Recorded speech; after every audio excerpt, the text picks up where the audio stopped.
Olá meus amigos, Papo Cabeça na área, cansado, mas disposto aí a tratar de um assunto muito importante, violência infantil. Esse tema é bastante intenso, mas é assunto sério que não pode jamais ser deixado de lado.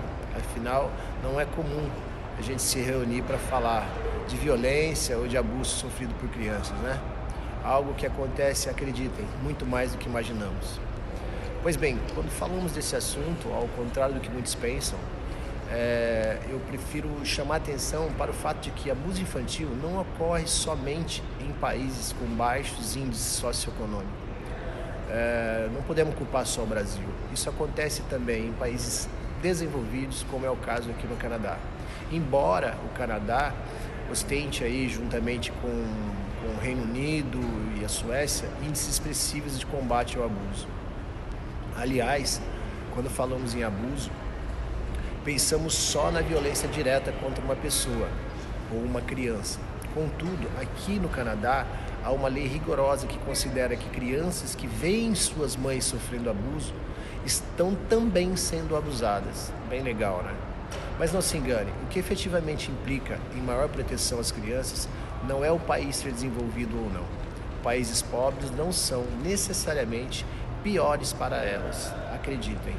Na verdade, é triste, mas é preciso dizer que o abuso infantil é uma ameaça universal, pois ocorre na maior parte da clandestinidade, nas sombras de qualquer lugar, independentemente do status, do grau de parentesco, do meio empregado e da proximidade entre quem agride e quem é agredido. Muitos não sabem, mas dos 40 países avaliados pelo Out of the Shadows Index, que quer dizer índice fora das sombras, e avalia os instrumentos de combate à violência infantil nos países, o Brasil é o 11º colocado, o que significa dizer que o nosso aparato legal, o engajamento do setor privado, da sociedade civil e da mídia tem contribuído com efetividade para o combate ao abuso infantil. Mas a melhora dos índices de proteção não ocorre por meio de retóricas religiosas ou então ideológicas.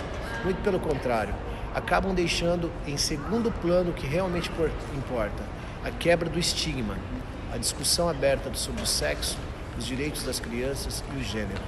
Pois bem, historicamente, a maioria dos casos dos abusos sexual infantil é encoberto por omissões, conivência, negligência, tabus e, acreditem, vergonha. A maior parte desses abusos acontece dentro da própria comunidade, do próprio lar do agredido e por pessoas conhecidas das crianças. Causa perplexidade, mas na maioria dos casos de abuso sexual infantil, o abusador é alguém que a criança conhece, convive, confia e até ama. E nem sempre o agressor precisa ser um adulto, podendo também ser um jovem ou adolescente que, de certa forma, possui poder sobre a vítima. Por tudo isso, falar sobre esse tema é tão importante. Mas é importante também destacar que houve inúmeros avanços na legislação brasileira, mas só isso não é suficiente. Aliás, é muito pouco. Aqui no Canadá, existe um projeto chamado Aracnid, e ele tem apresentado soluções no combate à violência sexual na internet. Por exemplo, a internet surge como um novo e desafiador ambiente para o tema, galera. O projeto aqui, ele usa um rastreador para encontrar imagens abusivas e suas cópias nas profundezas da internet. Uma vez encontradas, coitado de quem teve problema. No Brasil, alguns entendidos no assunto indicam algumas providências que podem contribuir para o combate à violência infantil. Por exemplo, na internet, os filhos devem ser orientados a não revelar dados pessoais, inclusive em jogos, e não interagir com pessoas desconhecidas. Em casa, legal pegar um livro, um filme e outros conteúdos para várias idades que ajudam pais e responsáveis a dialogarem. Aliás, pode parecer estranho, mas as crianças precisam ouvir e saber nomear corretamente as partes do corpo e identificar o que é íntimo, para assim, quando necessário, relatar aos pais quando algo fora do comum acontece. Além disso, ensine a criança a não permitir que alguém toque suas partes íntimas, ou ainda, que ela não toque nas partes íntimas de nenhuma pessoa, seja ela conhecida ou não. Em troca de um brinquedinho, por exemplo, ou de um docinho, esquece.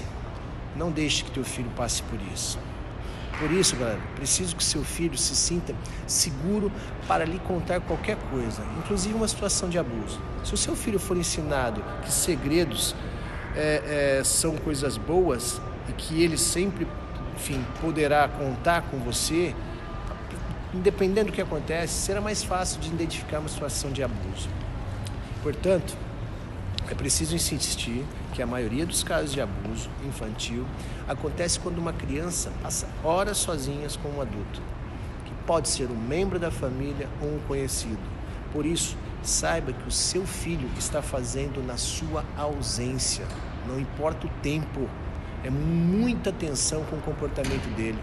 Pois qualquer sinal de que teu filho está desenvolvendo problemas de relacionamento ou até de comportamento, como abuso de bebida, de drogas, medicamentos, atitudes agressivas, quadro depressivo, culpa, imagem corporal negativa e assim por diante, busque ajuda imediatamente.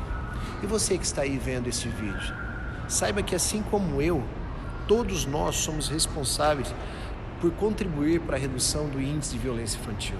Se você sabe ou desconfia de algum caso de abuso e não sabe o que fazer, é simples. Comunique ao Conselho Tutelar ou à Vara da Infância e da Juventude da sua cidade ou ligue para o Disque Denúncia.